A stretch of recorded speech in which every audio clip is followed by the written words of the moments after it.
Hello student, कल की class में हम लोगों ने एरेथ्रोस्क्लेरोसिस के डाइट चार्ट को बनाना सीखा था और कैसे हमें उनकी डाइट चार्ट्स बनाना है, क्या होता है एरेथ्रोस्क्लेरोसिस, क्या उसके प्रिंसिपल्स होते हैं, कैसे डाइट चार्ट्स होने चाहिए, क्या फूड्स आप रिकमेंड्स करोगे एरेथ्रोस्क्लेरोसिस वाले पेशेंट्स के लिए। और दूसरा हम लोगों ने एक और जो है चार्ट बनाना सीखा था बेसिकली ऑफ द गाल ब्लैडर्स वाले पेशेंट्स के लिए भी हमने डाइट चार्ट बनाना सीखा था। उनके भी क्या होते हैं, किस तरह के रिकमेंड्स करेंगे आप खाने को, समथिंग दैट हम लोगों ने ये सब चीज़ें क्या की थी, सीखी थी।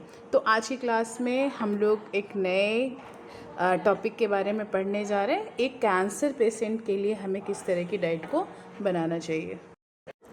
देखो, मैं कैंसर के डाइट चार्ट को पढ़ाने से पहले मैं एक बहुत इंपॉर्टेंट चीज़ आपको बताना चाहती हूँ कि डाइट सिर्फ एक सपोर्टिव केयर है किसी भी कैंसर पेशेंट्स के लिए। अब क्रोमोथेरेपी, सर्जरी, इम्यूनोथेरेपी या फिर कोई एविडेंस बेस अगर आपके कैंसर के ट्रीटमेंट किसी के चल रहे हैं तो उसको रिप्लेस करने की ज़रूरत नहीं है। हाँ, उसके साथ हम क्या कर सकते हैं, इसको चला सकते हैं या फिर हम डाइट्स को ले सकते हैं।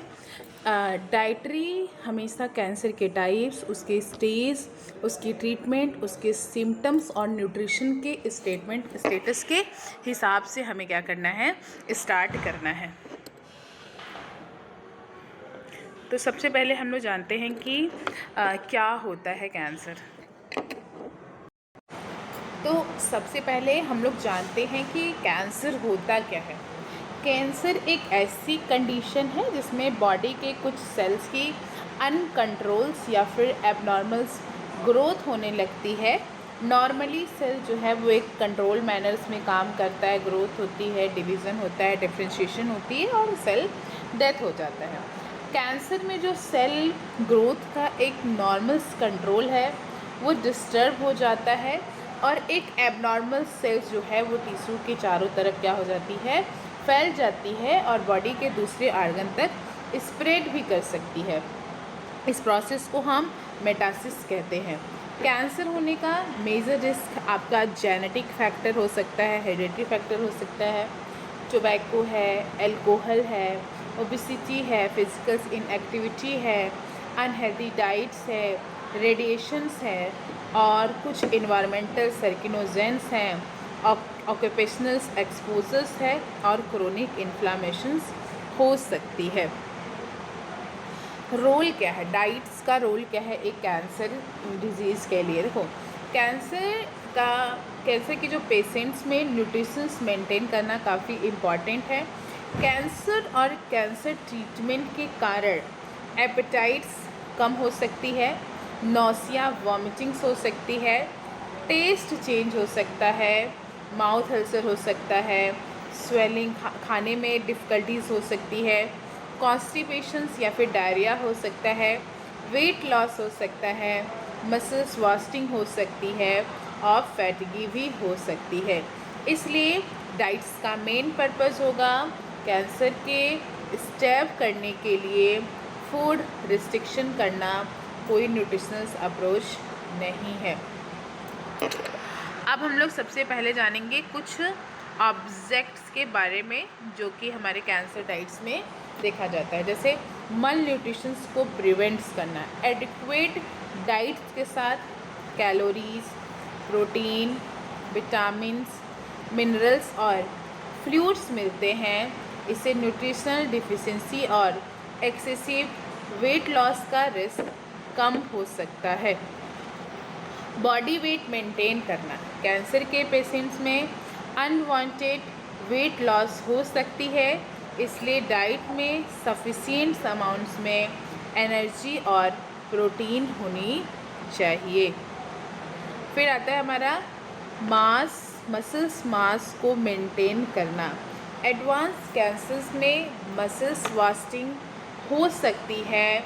मसल्स और वेट लॉस जो है वो कैंसर के एसोसिएट्स कर सकता है, तो एडिक्वेट अमाउंट में प्रोटीन, कैलोरीज और सस्टेबल्स प्रोटीन जो कि लेना चाहिए। फिर आता है इम्यून फंक्शन को सपोर्ट करना। नॉर्मल इम्यून फंक्शन के लिए एडिक्वेट न्यूट्रिशंस काफ़ी ज़रूरी है। इम्पॉर्टेंट न्यूट्रिशंस में प्रोटीन है, जिंक है, आयरन है, सेलेनियम है, विटामिन ए है, विटामिन सी है, विटामिन डी है, फॉलेट है और विटामिन B12 को रखते हैं। फिर आता है हमारा टिश्यू रिपेयरिंग्स। प्रोटीन्स और माइक्रोन्यूट्रिएंट्स इम्पॉर्टेंट होते हैं wounds healing, tissue repairs, enzyme synthesis और रिकवरी के लिए। स्पेशली सर्जरी के बाद न्यूट्रिशन जो है वो क्या होता है, काफ़ी इम्पॉर्टेंस होता है।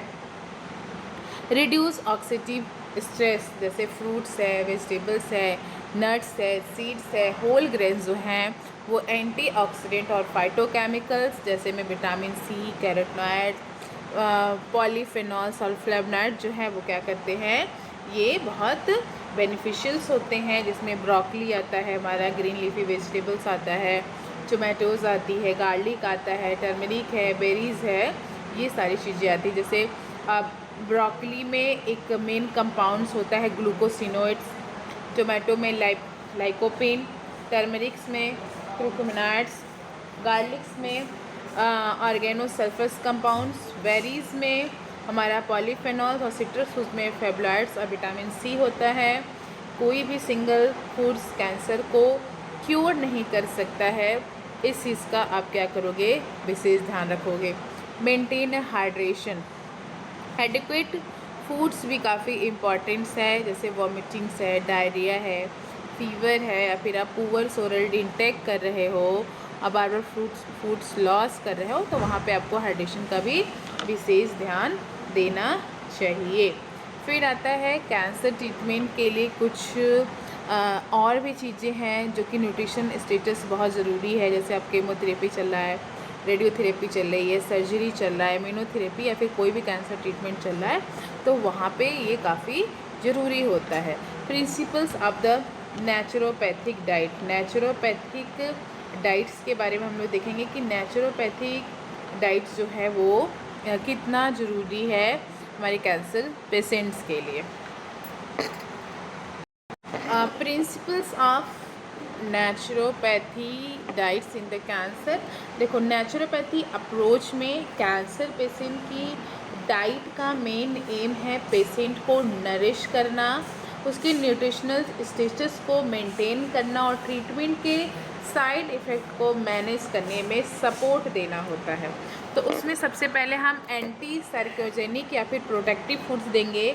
ऐसे फूड्स को देंगे जो जैसे वेजिटेबल्स है, फ्रूट्स है, होल ग्रेन्स है, लेग्यूम्स है, नट्स है, और भी बहुत, इसमें बहुत सारे क्या होते हैं, बायो एक्टिव्स कंपाउंड्स जो होते हैं वो क्या होते हैं, प्रेजेंट्स होते हैं। जिसमें ग्रीन लीफी वेजिटेबल्स है, ब्रोकली है, कैबेज है, कॉलीफ्लावर्स है, कैरेट्स है, टोमेटोज़ है, बेरीज़ है, सिट्रस फूड और फिर टर्मरिक है, गार्लिक है, जिसमें हम कुछ इंपॉर्टेंट फाइटोकेमिकल्स, ब्रोकली में एक सल्फोफेन या फिर ग्लूकोसाइनोलेट नाम की कंपाउंड्स प्रेजेंट होती है, टोमेटो में लाइकोपीन प्रेजेंट होता है, टर्मरिक्स में कर्मिनॉइड्स प्रेजेंट होता है, गार्लिक्स में ऑर्गेनोसल्फस कंपाउंड्स, बेरीज़ में बहुत सारे एंथोसाइक्लिन या फिर पॉलीफेनॉल्स प्रेजेंट होता है, और सिट्रस फ्रूट में फ्लेवोनॉइड्स और विटामिन सी जो है वो प्रेजेंट होती है। ये फूड जो होती है ये एक हेल्दी डाइटरी पैटर्न से जुड़ी होती है, और कोई एक फ्रूट्स या कोई एक वेजिटेबल्स इसका ट्रीटमेंट्स नहीं कर सकती है। देखो, एडिक्वेट्स प्रोटीन इनटेक, सही अमाउंट्स में प्रोटीन का लेना, it is very very important. जैसे में अब आपने जो है प्रोटीन क्या करता है, प्रोटीन टिश्यू को रिपेयर्स करता है, मसल्स को मेंटेन करने के लिए काफ़ी इम्पॉर्टेंट होता है।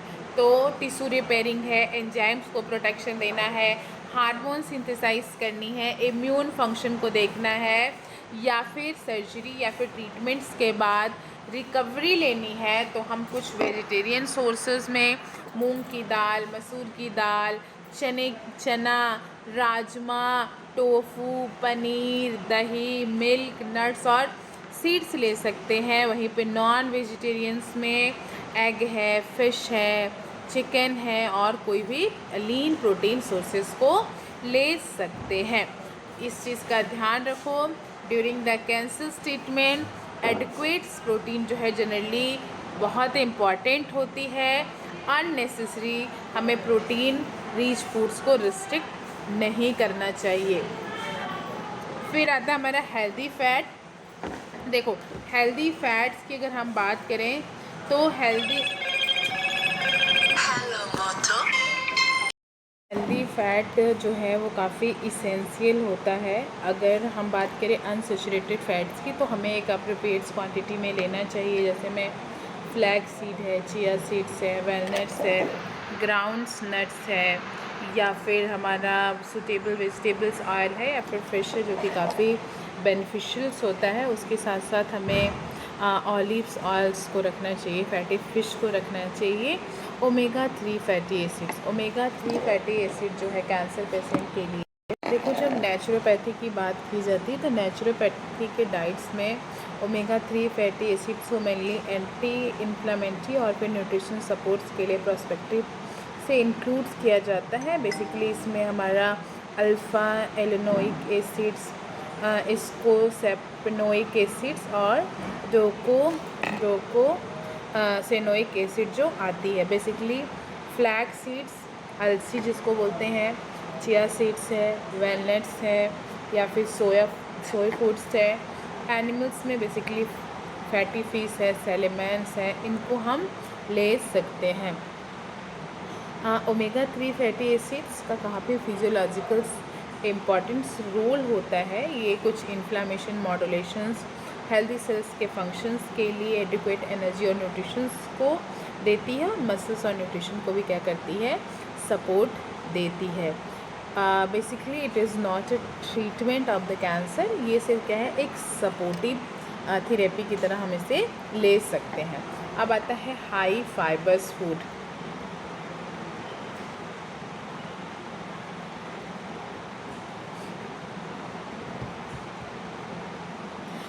डाइट्री फाइबर्स प्लांट फूड का इनडाइजेस्टिबल्स पार्ट है जो बाउल्स मोमेंट्स या फिर गट हेल्थ के लिए काफ़ी बेनिफिशियल्स होता है।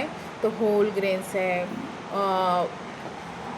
ओट्स है, ब्राउन राइस है, फिर उसके बाद जो हमारा होल व्हीट रोटीज़ है, बार्ली है, मिलेट्स में रागी है, बाजरा है, ज्वार है, और उसके साथ साथ हम मूंग की दाल है, मसूर की दाल है, चना है, राजमा है, चिकन भी है, गुआवा है, एप्पल्स विद द स्किन है, पीयर्स विद द स्किन है, ऑरेंज है, पपायास है, बेरीज़ है, पोमीग्रेनेट्स है।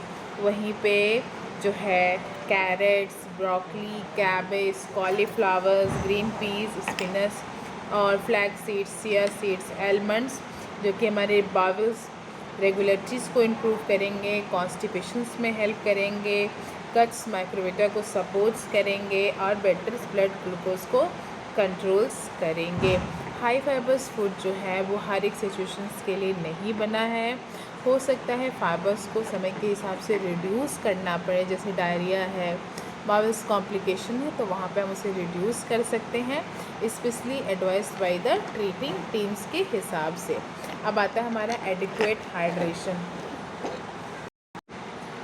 एडिक्वेट हाइड्रेशन का मतलब होता है बॉडी को सफिशिएंट फ्लूइड्स प्रोवाइड करना ताकि नॉर्मल बॉडी फंक्शन क्या हो सके, मेंटेन हो सके। कैंसर पेशेंट में एडिक्वेट हाइड्रेशन जो है वो डिहाइड्रेशन को प्रिवेंट करती है, किडनी फंक्शन को सपोर्ट्स करती है, ब्लड सर्कुलेशन को मेंटेन करने में हेल्प करती है, बावल्स फंक्शन को सपोर्ट करती है, वॉमिटिंग डायरिया से लॉस्ट फ्लूइड को रिप्लेस करती है, वीकनेस ऑफ एनर्जी को रिड्यूस करने में हेल्प करती है, और नॉर्मल मेटाबॉलिक प्रोसेस को भी क्या करती है, सपोर्ट्स करती है। प्लेन वाटर है, कोकोनट्स वाटर है, सूप है, उसके बाद हमारा मिल्क है, अगर वो टॉयलेट कर पा रहा है तो, अनस्वीटेड बेवरेजेस है, ORS है, ये सब चीज़ों का हम क्या कर सकते हैं, यूज़ कर सकते हैं। देखो, कैंसर ट्रीटमेंट के लिए ड्यूरिंग द हाइड्रेशन फ्लूइड की रिक्वायरमेंट जो है काफ़ी इंपॉर्टेंस हो सकती है, क्योंकि वॉमिटिंग्स, डायरिया, फीवर या फिर एक्सेसिव स्वेटिंग्स की वजह से हाइड्रेशन जो है वो क्या करते हैं, बहुत ज़रूरी होता है। हर पेशेंट को सेम अमाउंट में फ्लूइड देना ज़रूरी नहीं है। Kidney, heart problems, fluid restrictions या फिर वॉमिटिंग या फिर डायरिया जैसी कंडीशन में फ्लूइड डॉक्टर्स के एडवाइस के हिसाब से ही क्या करना है, देना है। देखो, स्मॉल्स और फ्रिक्वेंट मील्स का मतलब होता है कि एक टाइम पे लार्ज मील्स देने के बजाय दिन में 5 से 6 छोटे छोटे मील्स या फिर स्नैक्स दिया जाए। कैंसर या फिर कैंसर ट्रीटमेंट के दौरान पेशेंट की जो एपेटाइट्स है वो वीक हो जाती है। नौसिया, वॉमिटिंग्स या फिर जल्दी पेट भरना स्टार्ट हो जाता है, टेस्ट भी चेंज हो जाती है, कमज़ोरी हो जाती है और माउथ में जो है छाले पड़ने लगते हैं। तो छोटे छोटे स्मॉल्स जो हैं मिल्स देंगे तो प्रॉब्लम्स भी मैनेज करने में काफ़ी हेल्प करेगी। एक बार में स्मॉल पोर्शन में दे दिया, हर 2-3 घंटे में कुछ ना कुछ उसको दे रहे हैं, हर मील्स में थोड़ा सी स्नैक है, protein, calorie rich nutritions food देना स्टार्ट कर दिए। धीरे धीरे वो खाएगा, टाइम लेगा, एनर्जी भी मिलेगी, प्रोटीन भी मिलेगा, उसके एपेटाइट जो पुअर है वो भी सही होने लगेंगे। कभी भी फोर्स करके हमें नहीं खिलाना चाहिए। किस तरह के फूड्स या फिर सब्सटेंस को हमें अवॉइड्स करना चाहिए? टोबैको है, अल्कोहल है, प्रोसेस्ड मीट है, एक्सेसिव प्रोसेस्ड फूड्स है, डीप फ्राइड फूड है, एक्सेसिव रिफाइंड शुगर है, शुगर स्वीटेंड बिवेंजर्स है, एक्सेस सेचुरेटेड फैट है, फूड्स कंटामिनेटेड जो कि जिसमें अनसेफ माइक्रोब्स हैं, प्रोसीड मील जैसे में कर्ड है, प्रिजर्व्स मीट है या फिर ऐसे कुछ जो है जो कैंसर रिस्क को बढ़ा देते हैं और इसे हमें मिनिमाइज़ ही करना चाहिए। अल्कोहल जो है वो भी कंजप्शंस करने से कैंसर के रिस्क को बढ़ा देता है, इसलिए हमें अल्कोहल्स को भी अवॉइड्स करना चाहिए। किस तरह के रिकमेंडेड फूड्स होने चाहिए? वेजिटेबल्स है, ग्रीन लीफी वेजिटेबल्स है, स्पिनच है, फेनुग्रीक लीव्स है, कैल है, अमरनाथ के पत्ते हैं, मस्टर्ड ग्रीन है, कुछ हमें जो है क्यूरीफेरस वेजिटेबल्स में ब्रोकली है, कैबेज है, कॉलीफ्लावर है, ब्रसेल्स स्प्राउट्स है और बहुत सारे वेजिटेबल्स में carrots, pumpkin, bottle gourd, zucchini, beans, tomato और कैप्सिकम्स जो कि फाइबर्स प्रोवाइड्स करेंगे, फॉलेट देंगे, कैरोनाइड्स है, विटामिन सी है, पोटेशियम्स है, पॉलीफेनॉल्स या फिर फाइटोकेमिकल्स प्रोवाइड्स करते हैं। फ्रूट्स में बेरीज़ हम दे सकते हैं, जैसे में स्ट्रॉबेरी है, ब्लूबेरी है, रसबेरी है जिसमें बहुत सारे पॉलीफेनॉल्स और जो है एथोसाइक्लिन प्रेजेंट होती है। सिट्रस फ्रूट में ऑरेंज है, मौसमी है, लेमन है, ग्रेप्स फ्रूट्स है, ये विटामिन सी है जिसमें पाया जाता है, फ्लेवनॉइड्स है, वाटर्स है और बहुत सारे फ्रूट्स में आंवला, एप्पल्स, पपाया, पोमेग्रेनेट्स, गुआवा, बनाना दे सकते हैं। हम होल ग्रेन्स को ज़्यादा प्रेफर्स करेंगे, लार्ज क्वांटिटी में फ्रूट जो है वो लेंगे क्योंकि फ्रूट्स में फाइबर्स भी पाया जाता है जो कि हमारे ब्लड ग्लूकोज को धीरे धीरे इंक्रीज़ करेगा। प्रोटीन रिच फूड्स में हम वेजिटेरियंस हैं तो अगर मूंग है, चना है, राजमा है, टोफू है, पनीर है, दही है, मिल्क है, नट्स और सीड्स ले सकते हैं। अगर नॉन वेजिटेरियन है तो एग है, फ़िश है, चिकन को ले सकते हैं। अगर हेल्दी फैट का सोर्स देखें तो flax seeds, chia seeds, walnuts, almonds, olives oil और बहुत सारे सूटेबल्स अनसेचुरेटेड वेजिटेबल्स ऑयल्स को ले सकते हैं। कोकोनट्स और घी की अगर हम बात करें तो हम उसके इंडिविजुअल डाइटरी रिक्वायरमेंट्स के हिसाब से ले सकते हैं। जो है इसको हमें ज़्यादा कंज्यूम्स नहीं करना क्योंकि इसमें सेचुरेटेड फैट पाया जाता है, क्योंकि बहुत कंट्रोल करना बहुत ज़रूरी है।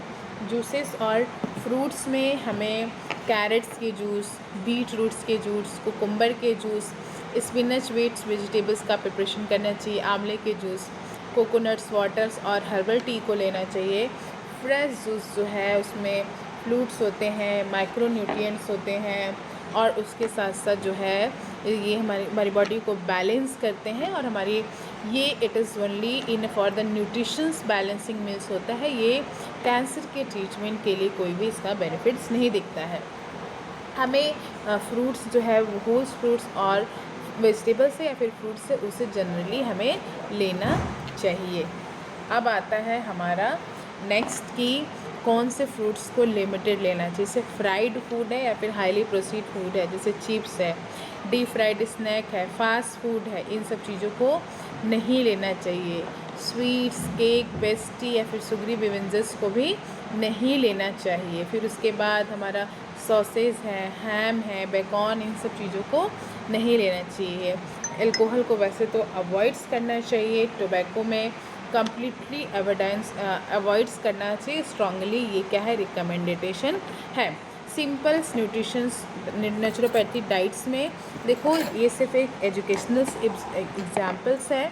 इसको आप किसी कैंसर यूनिवर्सल कैंसर डाइट नहीं है, पेशेंट्स को उसकी एक्चुअल डाइट्स, कौन सी टाइप्स के कैंसर है, किस तरीके का ट्रीटमेंट चल रहा है, किस तरह के सिम्टम्स है, वेट क्या है, न्यूट्रिशनल स्टेटस क्या है, इन सब के हिसाब से देना चाहिए। एक नॉर्मल सा हमने क्या किया है, इट इज़ नॉट सिर्फ एजुकेशनल पॉइंट ऑफ व्यू से हमने क्या किया, इसको बनाया है। अर्ली मॉर्निंग्स में हम वाटर्स दे सकते हैं, अगर वो लेमन्स को टॉलरेट कर रहा है तो वो दे दिया। ब्रेकफास्ट में हमने उसको ओट्स दे दी, फ्रूट्स दे दिया, नट्स दे दिया, सीड्स दे दिया। मिड्स मॉर्निंग्स में ऑरेंज है, गुआवा है, पोमीग्रेनेट्स दे दिया। लंच में ब्राउन राइस, रोटी, दाल, कुक्ड वेजिटेबल्स, सलाद, दही दे दिया। इवनिंग में हमने उसको रोस्टेड चना है, नट्स है, अगर वो खा रहा है तो दे दिया। डिनर में खिचड़ी दाल की या कुक्ड वेजिटेबल्स या प्रोटीन सोर्सेज दे दिए। फ्रूट्स में हम उसे सूटेबल्स फ्रूट्स जो है दे सकते हैं। अगर उसकी एपेटाइट्स पुअर है तो उसकी न्यूट्रिशन डेंसिटी को इंक्रीज़ करने के लिए हम दाल, दही, पनीर, नट्स और मिल्क बेस्ड फ्रूट्स अगर वो टॉलरेट कर रहा है तो उसे देना चाहिए। लाइफस्टाइल इंटीग्रेशन में फिजिकल्स एक्टिविटी कराओ, वॉकिंग है, स्ट्रेचिंग है, योगा है, ब्रीदिंग एक्सरसाइज है। फिजिकल्स एक्टिविटी में अब कैंसर टाइप कैसा है, ट्रीटमेंट कैसा चल रही है, क्या कंडीशन है, बोन्स हेल्थ क्या है, एनीमिया क्या है, कार्डियोपल्मोनरी स्टेटस को देखते हुए हमें उसे कुछ भी कराना है। स्ट्रेस मैनेजमेंट में सबसे पहले उसको मेडिटेशन कराओ, थोड़ा रिलैक्सेशन टेक्निक कराओ, प्राणायाम कराओ, माइंडफुलनेस, खुश रहने दो। थोड़ा बहुत हम उससे योगा भी करा सकते हैं, जिससे उसकी साइकोलॉजिकल वेलबींग जो है और उसकी जो क्वालिटी ऑफ लाइफ है वो इम्प्रूव हो सकती है। एडिक्वेट स्लीप, सही अमाउंट में सुलाओ, जिससे उसको रिकवरी होगी, उसको एनर्जी रहेगी, उसकी साइकोलॉजिकल वेलबींग जो होगी वो अवॉइड होगी। हाँ, उसे थोड़ा से टोबैको या फिर सर्कोजेनिक एक्सपोजर से अवॉइड्स कराओ, जैसे स्मोकिंग हो गया और पैसिव स्मोक हो गया, एक्सेस एल्कोहल्स हो गया, स्मोकलेस टोबैको हो गई, इन सब चीज़ों को, या फिर इन्वायरमेंटल सर्क्यूजेनिक कंडीशन है तो उसे बचाना है। अगर आप बेनिफिट्स क्या है, अगर आपने एक diets plan during the cancer patients को दिया तो धीरे धीरे उसकी जो न्यूट्रिशंस पॉइंट ऑफ व्यू अच्छी हो जाएगी, बॉडी वेट मेंटेन रहेगा, वो उसकी जो रिस्क है बहुत सारे न्यूट्रिशन डिफिशिएंसी की वो कम हो सकती है, उसके मसल्स मास को प्रिवेंट कर सकते हैं, उसकी फिर प्रोटीन सही अमाउंट्स में फिजिकल्स एक्टिविटी के हिसाब से उसके हेल्प कर सकते हैं, उसके स्केलेटन मसल्स को इम्प्रूव करने के लिए। इम्यूनिटी न्यूट्रिशन जो कि नॉर्मल इम्यून फंक्शन के लिए ज़रूरी होता है। Immune improve energy level, sufficient calories, protein, fluids, vitamin और मिनरल जो है उसकी डेली लाइफ में डाल सकते हैं। गैस्ट्रोइंटेस्टाइनल फंक्शंस को इम्प्रूव कर सकते हैं। फाइबर है, फ्लूइड इंटेक को हम क्या करते हैं, सपोर्ट्स कर सकते हैं। ट्रीटमेंट टॉलरेंस, उसको हम गुड न्यूट्रिशनल स्टेटस दे सकते हैं जिससे पेशेंट अच्छा बेटर फील्स कर सकता है, टॉलरेटिंग डिमांडिंग ट्रीटमेंट्स को दे सकते हैं। अब हम उसकी लाइफ को कैसे इम्प्रूव कर सकते हैं, अगर आप उससे अच्छा न्यूट्रिशंस देते हो तो आप उसकी स्ट्रेंथ, उसकी कैपेसिटी और उसके ओवरऑल बीइंग को काफ़ी इम्प्रूव कर सकते हो। नेचुरोपैथी का प्रिंसिपल्स होता है डाइटरी मैनेजमेंट, अच्छा खाना, गुड्स खाना, नेचुरल फूड ले लो, प्रोसीड फूड को नहीं लो, होल फूड न्यूट्रिशंस को लो, वेजिटेबल्स का यूज़ करो, फ्रूट्स का यूज़ करो, होल ग्रेन्स का यूज़ करो, नट्स का, सीड्स का यूज़ करो और डाइट्स को हमेशा मॉडिफाई करो पेशेंट के टाइप्स के, कैंसर टाइप्स से। ट्रीटमेंट, उसकी डाइजेस्टिव सिस्टम्स क्या है, उसके एपेटाइट्स क्या है, उसका वेट लॉस क्या है, उसकी न्यूट्रिशनल स्टेटस क्या है और कौन कौन से खाने को वो ले सकता है। फिर मेडिटेशन कराओ, उसको ज़्यादा अवॉइड करो कि वो ज़्यादा डाइटरी चीज़ों को ना ले, बहुत ज़्यादा फास्टिंग्स ना हो, इन सब चीज़ों का ध्यान देना चाहिए। हमें सही अमाउंट्स में कैलोरीज, सही अमाउंट्स में प्रोटीन, सही अमाउंट से फ्रूट, सही अमाउंट्स में उसे माइक्रो न्यूट्रिएंट्स देना चाहिए।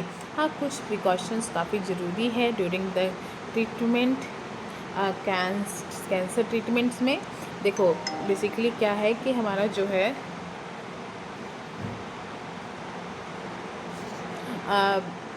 डू नॉट एज्यूम, सिर्फ ये मत सोचो कि नेचुरल चीज़ें सेफ़ होती है। कुछ हर्ब्स हैं, कुछ कंसंट्रेशन एक्सट्रैक्ट है, कुछ सप्लीमेंट्स हैं जो कि इंटरेक्ट कर सकते हैं हम क्रोमोथेरेपी के साथ, रेडियोथेरेपी के साथ, इम्यूनोथेरेपी के साथ, एंटीकोगुलेंट्स के साथ। और हमें जो हमारे पेशेंट्स को हमेशा इन्फॉर्म करना है, अपने जो ऑन्कोलॉजिस्ट हैं उनको बताना है कि मैं ये हर्ब्स ले रहा हूँ, ये सप्लीमेंट्स ले रहा हूँ, और ये क्या फूड सेफ़ है कि नहीं है। पेशेंट्स की वीकनेस जिसकी वजह से उसका ध्यान दो, उसको रॉ और अनकुक्ड फूड नहीं दो, अनप्रेशराइज्ड मिल्क प्रोडक्ट नहीं दो, उसको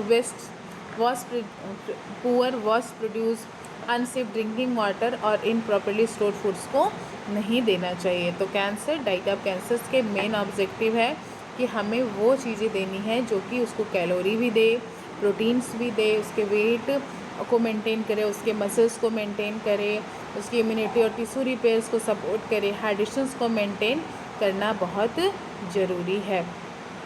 तो आज की क्लास मैं यहीं पे एंड करती हूँ। मैं आपको एक इम्पॉर्टेंट चीज़ बताना चाहती हूँ। अगर आपने BUMS, BNYS या फिर आपने BHMS किया है और आप लीगल वे पे एलोपैथिक प्रैक्टिस करना चाहते हैं, तो मैं आपको एक कोर्सेज़ के बारे में बता रही हूँ। That is the name of the CCS। CCS is the certificate of the community health. ये 1 साल का कोर्स होता है और इस कोर्स की पूरी फ़ीस जो होती है वो 25,000 होती है। अगर आपको ये कोर्सेज़ करना है तो हमारे वीडियोस में दिए गए नंबर पे आप कॉल करिए, आपको इसके बारे में हर एक बात बताई जाएगी। Thank you so much for coming in the class.